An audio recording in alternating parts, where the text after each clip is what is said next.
Bismillahirrahmanirrahim. Assalamualaikum warahmatullahi wabarakatuh. Ketemu kembali dengan saya ya dalam mapel fisika SMA. Hari ini kita akan belajar bab suhu dan kalor, khususnya untuk membahas pengaruh kalor. Oke, berdasarkan peta konsep di bawah ini, kita kemarin sudah mempelajari tentang suhu, hari ini kita kalor dan lebih ke arah ini ya, pengaruh kalor pada zat.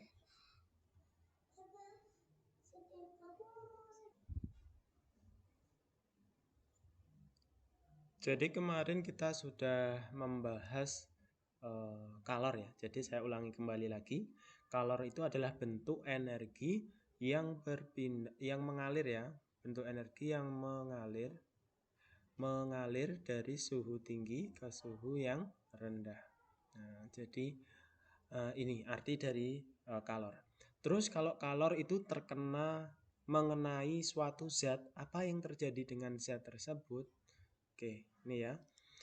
Apa yang terjadi jika kalor mengenai sebuah zat? Yang pertama, akibat yang ditimbulkan adalah ini, menaikkan suhu zat.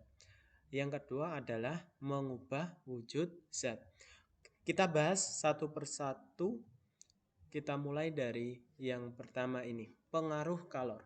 Kalau kalian perhatikan di layar kalian, di situ ada wadah atau panci kaca ya, yang diisi air, yang diberi api bawahnya atau sedang dimasak. Ternyata air yang ada di dalam wadah itu mengalami beberapa hal. Oke, kita baca bersama.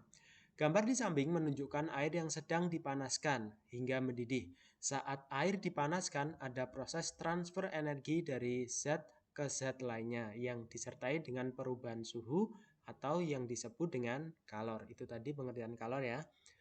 Kalor yang diterima air ini digunakan untuk menaikkan suhu sampai mencapai titik didih, bahkan untuk merubah wujud dari cair menjadi gas. Nah, jadi ketika kalor mengenai suatu zat, contohnya ini adalah air, maka yang terjadi pada air adalah air akan mengalami kenaikan suhu. Akan mengalami kenaikan suhu. Ini ya, ini akan mengalami kenaikan suhu. Bahkan untuk merubah wujud dari cair menjadi gas, merubah wujud. Jadi kalor itu kalau kena zat, suhunya bisa wujudnya bisa berubah. Seperti ini air ya, air dipanaskan lama-lama akan menjadi uap air. Perubahan wujud dari benda cair menjadi benda gas atau wujud gas. Jadi itu ya pengaruh kalor terhadap suatu benda. Ada dua, yaitu menaikkan suhu dan merubah wujud benda. Kita bahas satu persatu. Ketika kita membahas kenaikan suhu, pasti kita harus dihadapkan dengan besaran dalam fisika, yaitu adalah kalor jenis. Nah, di sini saya kasih warna merah, kuning ya. Oke, nanti saya kasih merah biar kelihatan. Suatu benda, kalor jenis suatu benda didefinisikan sebagai jumlah kalor yang diperlukan untuk menaikkan suhu 1 kg suatu zat sebesar 1 K. K ini adalah Kelvin maksudnya. Kalor jenis ini menunjukkan kemampuan suatu benda untuk menyerap kalor. Semakin besar kalor jenis suatu benda, maka semakin besar pula kemampuan benda tersebut dalam menyerap kalor. Secara matematis ini ya, C atau kalor jenis ini adalah Q sama dengan C sama dengan Q per M kali delta T, atau yang sering kita gunakan itu ini, Q sama dengan MC kali delta T. Di bawah sudah dijelaskan, C itu adalah kalor jenis, M itu massa zat, delta T itu adalah perubahan suhu, Q banyak kalor yang diterima atau dilepas. Oke, kita lanjutkan. Nah, di sini ada sebuah tabel kalor jenis beberapa zat. Jadi zat itu banyak ya, mulai apa ini air, ada alkohol, ada minyak tanah, ada air raksa, ada es, ada aluminium, ada kaca dan seterusnya. Di sini dia punya nilai kalor jenis yang berbeda. Oke, di sini seperti air, nilai kalor jenisnya 4200, alkohol 2400. Artinya apa ini? Ini bisa dibaca ya. Jika alkohol dan air diberi kalor yang sama, oke ini seharusnya sama ya. Jadi ini saya membandingkan antara air dan apa namanya alkohol. Diberi kalor yang sama. Tapi kalor jenis mereka itu berbeda. Air 4200 dengan alkohol 2400. Maka alkohol akan cepat lebih panas daripada air. Jadi misalkan kita masak di sebuah wadah ya, yang satu isinya air, yang dua isinya alkohol, sama-sama dinyalakan pada sebuah kompor dimasak. Ternyata air, ternyata alkohol itu lebih cepat panas daripada air. Hal itu karena nilai dari kalor jenis.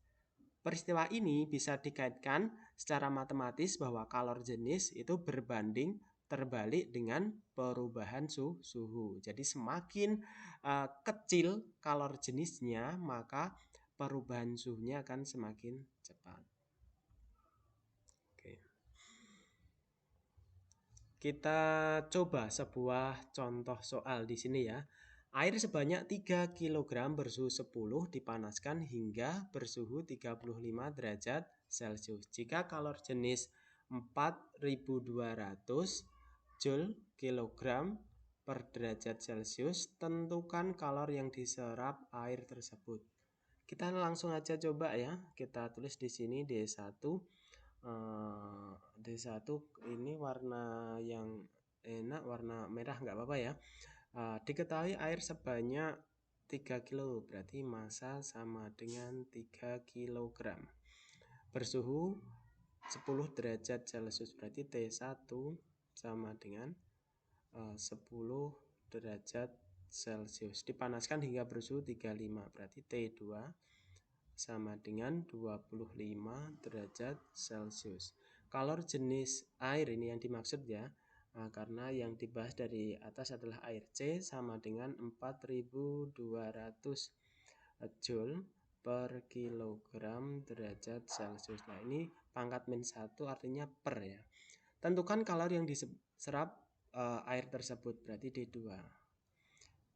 D2 ditanya Q sama dengan berapa gitu ya. Kita coba kerjakan di sebelahnya. D3. Jadi kita gunakan persamaan yang di awal ya. Q sama dengan M kali C kali delta T.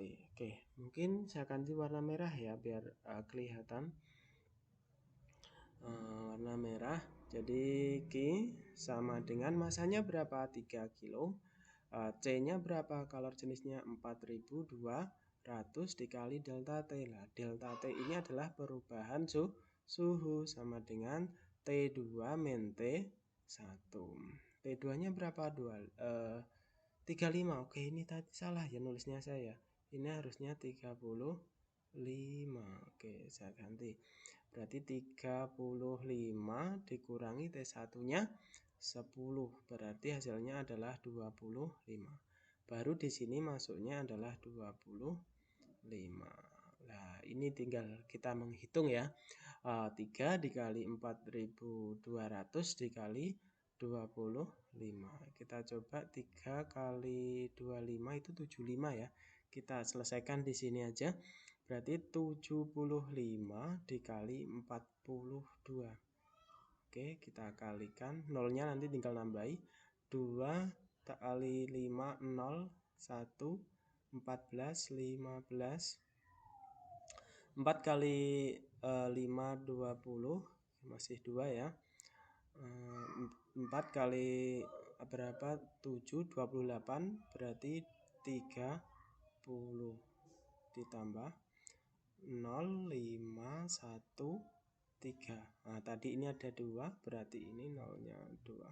Oke, di sini berarti hasilnya adalah 315 Joule. Gini ya. Nah, ini menyesuaikan satuannya ini. Jadi Joule 315.000 Joule atau dalam bentuk kilojoule itu hasilnya adalah 315 kilojoule. Kilo ya dibagi 1000. Oke, itu untuk contoh soal yang pertama. Bisa ditulis ini ya, nanti bisa digunakan untuk belajar di rumah. Selanjutnya, kalor mengubah wujud zat. Jadi tadi pengaruh kalor yang kedua adalah kalor itu ternyata bisa mengubah suhu, mengubah wujud zat. Kalor yang saya ulangi. Kalor yang diterima atau dilepaskan suatu zat dapat mengakibatkan pada perubahan wujud suatu zat. Penerimaan kalor akan meningkatkan suhu dan dapat mengubah wujud zat dari padat menjadi cair atau cair menjadi gas. Sedangkan pelepasan kalor dapat menurunkan suhu atau merubah wujud dari cair menjadi padat atau gas menjadi cair. Ketika sedang berubah wujud, walaupun terdapat pelepasan atau penyerapan kalor tetapi tidak digunakan untuk menaikkan atau menurunkan suhu. Kalor ini disebut kalor laten. Nah, jadi kita ketemu satu istilah lagi di sini namanya adalah kalor laten. Kalor laten ya. Kalor laten ini istilahnya simbolnya adalah L. Kalor laten adalah kalor yang dibutuhkan benda untuk mengubah wujudnya persatuan massa. Oke. Di sebelah kanan itu sudah ada kotak ya. Jadi ini adalah persamaan dari kalor laten. L sama dengan Q per M. Atau boleh dibuat seperti ini ya. Q sama dengan M kali L. Nah, kalau tadi menaikkan suhu, Q sama dengan MC delta T.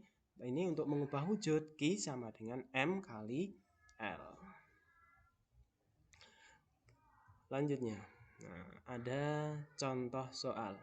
Air sebanyak 100 gram bersuhu 70 derajat Celcius disiramkan pada balok es bersuhu 0 derajat Celcius hingga semua es melebur. Jika kalor lebur es 0,5 kakal per kilogram dan kalor jenis air 1 kakal kilogram min 1 itu artinya per kilogram derajat Celcius, tentukan massa es yang melebur. Nah, kita kerjakan kembali. Oke, kalian perhatikan langkah-langkahnya ya. Oke, D1 di sini diketahui air sebanyak 100 gram berarti M sama dengan M. Oh, di sini ada air dan es ya. Berarti M air sama dengan 100 gram. Nah, di sini kalian perhatikan di sini ada kilogram, berarti kalian ngikuti aja. Ini dijadikan kilogram. 100 gram itu artinya adalah 0,1 kilogram. Bersuhu T1 adalah 70 derajat Celcius.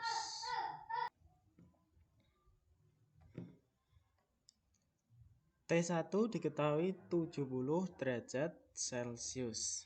Disiram pada balok es bersuhu 0 derajat Celcius.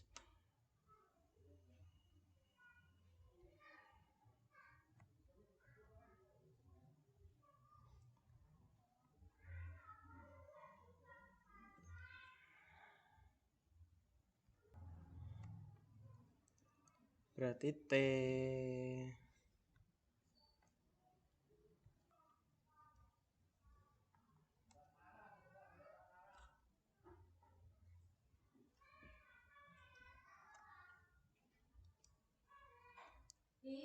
T2 sama dengan 0 derajat Celcius hingga semua es melebur. Jika kalor lebur es, berarti kalor lebur L ya adalah 0,5 kakal per kilogram dan kalor jenis air berarti C sama dengan 1 kakal per kilogram derajat Celcius, tentukan massa es yang melebur. D2 ditanya adalah MS yang melebur. Oke, kita perhatikan bersama pada kasus ini. Jadi di sini ada air disiramkan pada es. Berarti airnya melepaskan kalor dan esnya menerima kalor. Jadi konsepnya nanti Q air itu sama dengan Q es. Air suhunya turun, es dia berubah wujud. Tapi tidak semua esnya melebur jadi air, hanya sebagian. Lah berapa massa es yang melebur, kan gitu pertanyaannya. Berarti Q air kita tetap gunakan persamaan ini ya. M air kali C air kali delta T. Delta T-nya berapa? Di sini dari 70 menjadi 0. Berarti 70 ya, 70. Sama dengan Qs, massa es yang melebur dikalikan kalor lebur. Oke, kita masukkan massa air 0,1 dikali C air. CR ini 1, oke. Delta T 70 menjadi 0, berarti 70 sama dengan MS ditanyakan, L-nya berapa? 0,5. Kita hitung 0,1 kali 1 kali 7 berarti 7 ya. 7 dibagi ini 0,5 sama dengan MS. Berapakah massa S-nya? 7 dibagi setengah atau 7 kali 2 sama dengan 14 kilogram. Oke, jadi ini ya, ini adalah jawaban untuk contoh soal kalor lebur ya. Bisa ditulis untuk belajar di rumah. Oke, saya lanjut sekarang. Asas Black ini adalah bagian ketiga ya dari pengaruh kalor. Jadi asas Black. Asas Black itu sebenarnya asas yang ditemukan oleh tokoh Joseph Black ya. Joseph Black, bukan Black itu hitam ya, tapi sebenarnya asas Black ini ditemukan oleh seorang yang namanya Joseph Black. Terus untuk menghormati hasil karyanya dinamakan asas Black. Seperti apa sebenarnya asas Black? Asas Black itu sebenarnya membahas tentang percampuran dua zat yang mencapai suhu keseimbangan. Ini ya teorinya. Pada percampuran dua zat, banyaknya kalor yang dilepas zat yang suhunya lebih tinggi sama dengan banyaknya kalor yang diterima zat yang suhunya lebih rendah. Sebenarnya ini sudah kita bahas sebelum ini ya. Tadi ada contoh soal air disiram ke es, terus esnya mencair. Itu juga sama sebenarnya. Q lepas sama dengan Q terima. Kalor yang dilepas benda bersuhu tinggi itu sama dengan kalor yang diterima benda bersuhu rendah. Saya kasih warna lain ini. Jadi yang melepas ini nanti adalah yang suhunya T tinggi, yang suhunya tinggi, dan yang menerima ini nanti adalah yang T rendah. Gitu ya. Jadi Q lepas dan Q terima. Jumlah kalor yang dilepas dan jumlah kalor yang diterima. Nah, pakai persamaan apa? Ya tergantung nanti soalnya. Lanjut. Contoh soal kembali. Air bermassa 200 gram bersuhu 30 dicampur air mendidih. Nah, ada dua air ini ya, berarti air yang satu 30, yang satunya 90, tapi masanya beda. Suhu air campuran pada saat keseimbangan termal adalah air suhunya 30 dicampur dengan air bersuhu 90. Suhu airnya berapa?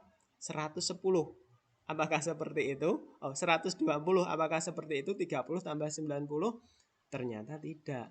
Yang namanya percampuran antara suhu rendah dan tinggi nanti akan ketemu suhu keseimbangan. Lah, suhu keseimbangan itu pasti nanti hasilnya adalah di tengah-tengah di antara 30 dan 90. Kita coba kerjakan bersama lagi. D1 kita tulis D1 di sini massa M1 sama dengan 200 gram. Oke, ini kalor jenisnya gram, berarti biarkan aja ya, biarkan dalam bentuk gram. Bersuhu 30, berarti T1 sama dengan 30 derajat Celcius. Dicampur dengan air mendidih 100 gram, berarti M2 sama dengan 100 gram. Bersuhu 90, T2 sama dengan 90. Oke. Kalor jenis air berarti C sama dengan 1. Ini Celcius ya, 1 kal per gram derajat Celcius. Suhu campuran. Saya tulis di sini. D2 adalah TC. TC ini adalah suhu campuran ya. D3 percampuran berarti koset asas black. Asas black Ki lepas sama dengan Ki terima. Siapa yang melepas? Pasti yang suhunya tinggi, berarti adalah M2. M2 kali C kali delta T. Delta T itu perubahan suhu, berarti nanti T tinggi itu berapa? T tinggi ini berarti yang ini ya, 90. T tinggi T2 men suhu seimbangan itu saya tulis TC. Suhu campuran sama dengan M1 kali C kali terima, berarti TC men T1. Karena suhu keseimbangan nanti pasti di antara T2 dan T1. Karena ini bendanya sama, maka saya coret C-nya. M2 100 kali T2 90 men TC kita belum tahu ya. M1 200. Oke, 200 TC men T1. T1-nya berapa? T1-nya saya hapus ini ya. T1-nya adalah 30. Oke, ini saya coret nolnya biar mudah. Berarti 90 men TC sama dengan 2 TC men 60. Pindah ruas. Biar mudah ini ke kanan aja ya TC-nya. Jadi berapa? Men TC plus TC berarti 3 TC. Ini men pindah ke sini jadinya plus 150 ya. 90 tambah 60. Berarti di sini TC sama dengan 150 dibagi 3 berapa? 150 50 derajat Celcius. Itu ya. Jadi suhu campuran atau suhu keseimbangan termal adalah 50 derajat Celcius. Semoga bisa dipahami, di screenshot agar bisa dipelajari ulang. Saya lanjutkan. Oke, berarti sudah selesai ya materi kita tentang pengaruh kalor. Kita sudah sampai ke latihan soal. Ada 3 soal. Silahkan kalian coba di rumah. Kalian kerjakan kalau bersama teman. Kalau misalkan nggak bisa ya, kerjasama cari solusi. Terus nanti hasilnya ditulis di buku, difoto dan dikirim di classroom seperti biasa. Ada 3 soal ya.